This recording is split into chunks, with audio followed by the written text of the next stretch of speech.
Hey there, folks. This is Russ Colchamiro. Some of you know me from my podcast, Russ's Rock and Roller Coaster.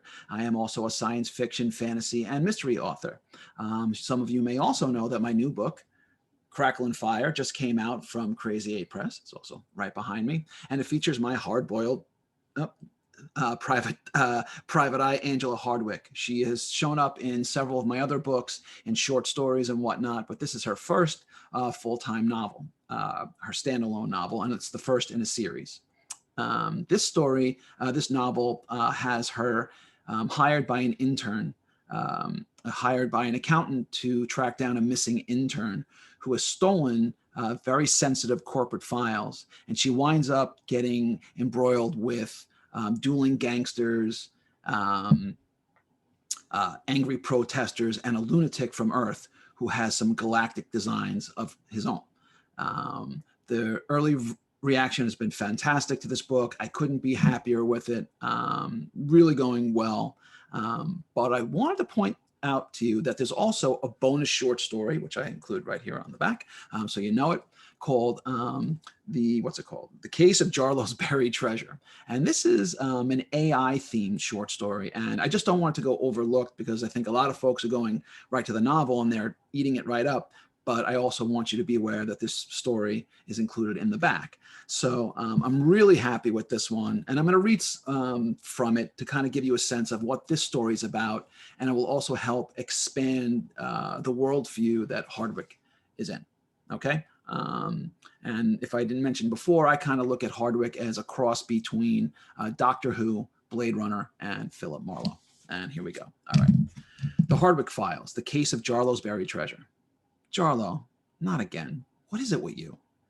But I didn't do it, he says through the intercom. That's what you said the last time, and you actually did do that one. I know. But that was self-defense. You proved it for me. This time I really didn't do it. I swear. Jarlo, I didn't. Jarlo? Okay, so he paces his jail cell, a white alcove secured by a containment field, which, upon aggressive contact, would immediately disable his circuits.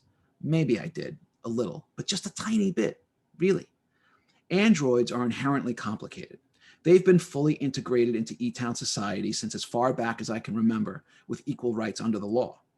But there are lingering insidious biases against them in E-Town that have never washed away. And with personal service androids like Jarlo, they're everyone's favorite companions, until they're not. I check the time on my phone. What do you want? Get me out? He says with an impish smile. Thuggishly built, the charm radiates off him, having never shown the slightest inclination towards violence, unless you count the 2 people he's killed, that I know of. You had sex with Inaro Diafrolo. I know, she's a babe. As usual, Jarlo's dancing around the most critical elements of his problem. Did she know you were an android? Hey, I told you, I'm not some glorified robot, and I'm not a science experiment. Pushing 45, he shoots the cuffs on his green single-breasted suit, revealing the mustard yellow silk shirt underneath. He knows how to present himself. I'm a helm. I sigh impatiently. A helm? Yeah, a highly evolved love machine. A helm. Okay, sure, you're a helm. So I'll ask again. Did Inara know you were a helm when you had sex with her? Whoa, that's awfully personal. Like a child who's waiting to be found in an intentionally lousy hiding spot, Jarlo's eager to dish. His bulldog face, accentuated by the slight graying of his fine blonde hair, trembles under the pressure of his expanding smile. Of all the women in E-Town, why her? She's Elgin Diafrolo's daughter, and she's half your age. You know I like the high society gals. Romantic till the end, Jarlo? Thanks. Like my suit? It's custom tailored. I'd let you feel, but is this containment field necessary? Jarlo, you're on death row for murder of a gangster's daughter, a gangster who, if you believe the rumors, is recruited off the books by the Intergalactic Crime Division to hunt child molesters, sex traffickers, and prostitution rings that have snuck on Realm. Seems that's a real trigger for Elgin. And 3 hours ago, you were arrested for strangling his only daughter at a SynthCorp charity event at the Rubicon Hotel. If the E-Town PD hadn't been working security and found you first, you'd be dead already. So yes, the containment field is necessary. She killed one high-class babe and they treat it like a realm-wide offense. It is a realm-wide offense. Oh, now you tell me. Don't get me wrong. I like Jarlo, and I have nothing against androids. They have their place in E-Town. Eternity, that is, the cosmic realm responsible for the design, creation, and maintenance of the universe. And like the rest of us, androids have their limits. Other than the mandatory J scar under the left eye, they are physiologically identical to Eternitarians in almost every way, except they're powered by a cranial CPU and infused with synthetic organs grafted with organic tissue. Listen, Jarlo, you wouldn't see your lawyer, only me, and it wasn't to get you out. So why am I here? Because I love you so much? I'd prefer if you loved me a little less. So I'll ask again, why am I here? Jarl surreptitiously surveils the holding bay and including the 2 camera globes, one each in the high corners behind me. After squaring his rounded shoulders, Jarlo leans forward, nearly but not quite touching the containment field. In hushed tones through the intercom, he tells me what he wants. Fear clenches in my gut. Out of sheer instinct, I reach inside my utility jacket, reminded that my holster is empty. As per protocol, before the ETPD would let me in, I had to surrender my sidearm, taser, brass knuckles, and zip ties. Are you insane? No, no way. Can't do it. Sure you can. I'll rephrase, I say. I won't. But you owe me, Hardwicke. You owe me big time. This is a colossally dangerous and stupid case to consider, only I actually do owe him. And like he said, I owe him big, particularly who's involved. Fuckity fuck. Fine. But if I do this, we're even, and I get paid in full in advance. Otherwise, no go. You can transfer the funds right now. I wink with my right eye, alerting Jarlo to the plasma sensor contact lens I'm wearing, which can sync with his CPU matrix even through the containment field. Done, he says. And yes, this makes us even. I even added a bonus. Only, ugh, here it comes. Only what? Got to do it by noon. Noon? It's almost 1 o'clock in the morning. Can't do it. You have to. I don't want to know, but I ask anyway. Why? Because that's when they're ripping out my CPU, which means he squints, accessing his internal clock, 11 hours, 19 minutes, and 43 seconds. But who's counting, right? After that, it's good night, Jarlo. This hunky love machine will be out of commission forever. I've worked cases all across the cosmos. Embezzlement, kidnapping, cheating spouses, a galaxy hopper here, an intergalactic bank heist there.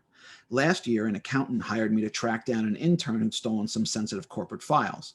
Only it turned out to be a lunatic from Earth who'd smuggled himself on realm and nearly got me killed. Yeah, that's the novel I was referring to. But this is the first time I've been asked to find buried treasure, if I can get there in time. Hardwicke, Lieutenant Lionel Terrace says as I exit the stilted ETPD air. Traffic whooshes nearby even at this late hour. If Jarlo called for help, you're up to something. Android kills Eternitarian. Case closed. I blow on my closed fists. Oh yeah? What do you care? You afraid of Papa D? Elgin Diafrolo is no joke. Terrace squints into the brisk night, rubs his salt and pepper beard. Honestly, he clacks a silver flip lighter, tugs on a cigarette. A little. Me too, I say, as I squeeze specially formulated droplets into my right eye. He's not my biggest fan. Terrace turns up the collar on his black double-breasted wool overcoat. Listen, Hardwicke, it's late. I'm tired, and the last thing I need is for you to do what you usually do. Take an open and shut case and make it shut and wide open. I doubt the case is simple.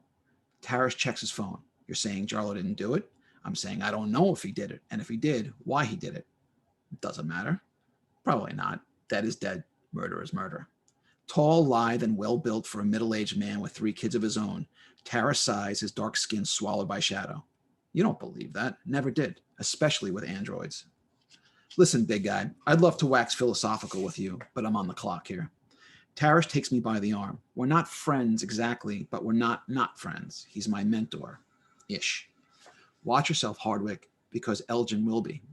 I nod. I understand. A breeze whooshes down the side street, carrying a dense plume of citrus-sweet whiskey just drifting up from an after-hours cop bar. We start toward the avenue. He really tracked down sex rings for you? You got him on the payroll? Me? Terrace says, recruit a guy like Papa D for police work? What kind of lawman do you think I am? As I raise my hand to flag down a cab, Terrace walks away, leaving me alone in the dark to think about the answer.